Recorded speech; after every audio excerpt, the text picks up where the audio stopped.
Welcome to The Explainer. Today, we're diving into something pretty mind-blowing. A total reinterpretation of one of the most foundational stories in the Quran.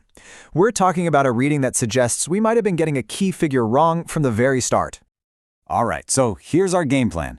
First, we'll cover the story we all think we know. Then, we're going to look at a really strange clue. It involves a mosquito, of all things. Stick with me on that one. This clue is the key to unlocking the Quran's unique linguistic code. Once we have that, we can take a fresh look at Adam and finally piece together why this all matters so much. Okay, let's start on familiar ground. We need to talk about the traditional understanding. You know, the story that's been the common starting point for centuries, not just in the Quran, but across different scriptures. So, Adam, the first man, created by God the Father of all humanity, right? I mean, this is the story we all know. It's simple, it's direct, it's foundational. But is it really the only way to read the text? What if the real key to understanding Adam isn't actually in the story of creation at all? What if it's hidden somewhere completely unexpected, in a verse about a mosquito? Yeah, I know, it sounds pretty out there, but you gotta trust me on this. So, this is where the work of Quranic scholar Dr. Hani comes in. He argues that if you really want to grasp who Adam is in Surah Al-Baqarah, you have to start somewhere else entirely. You have to decode verse 26 of that same chapter first. Think of it like a prerequisite, or maybe even the Rosetta Stone that unlocks everything else. Now, if you just read the verse with the traditional translation, it seems pretty simple, right? It says God isn't shy about using an example, even something as small as a mosquito. It seems to be a lesson about God's power, that he can use even the tiniest creatures to make a point, a lesson in humility. But then you see Dr. Hanya's analysis and, whoa, it's a complete shift. The mosquito is just gone, and in its place, a description of groups among the children of Israel who are inciting disagreement. So you have to ask, how on earth do you get from a mosquito to that? Well, this incredible change doesn't just come out of nowhere. It's the result of applying a very strict methodology. The core idea is this.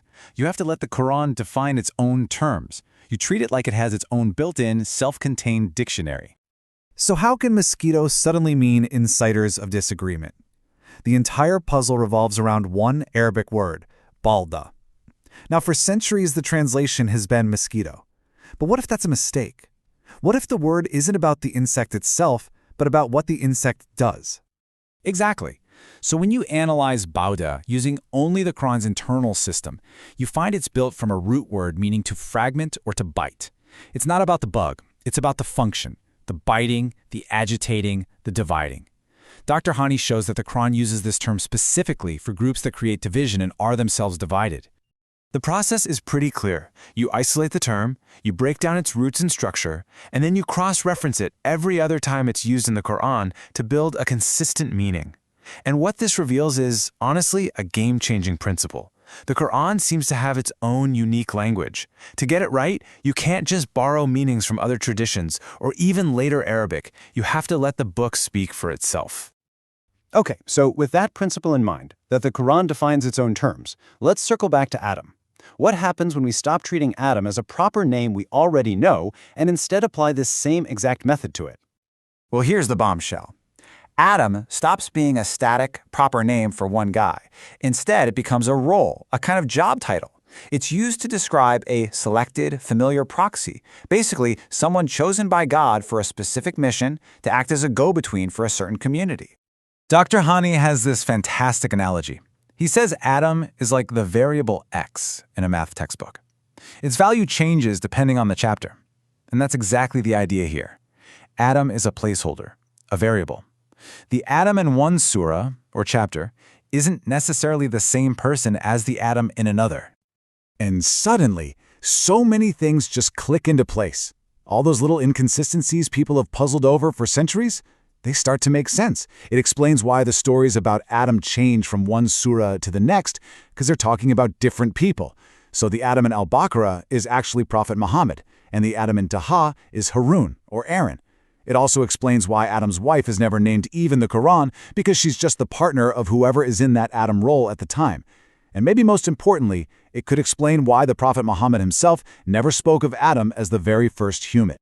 You see, once you grasp this idea, this self-contained dictionary and these variable roles, it really does change everything about how you can approach the text. It's a total paradigm shift. So what's the big takeaway here? It's that this method allows for a direct conversation with the text itself. It lets the Quran reveal its own layers of meaning without us forcing our assumptions onto it from other places. It paints a picture of a book that is incredibly consistent and precise on its own terms, in a way we maybe haven't seen before. And that leaves us with a final, really provocative question. If the Quran has its own keys to unlock its meaning, why should we ever limit our understanding based on what other, potentially corrupted scriptures claim? It's a challenge, really. It challenges all of us to think about what we might find if we just read the book on its own terms.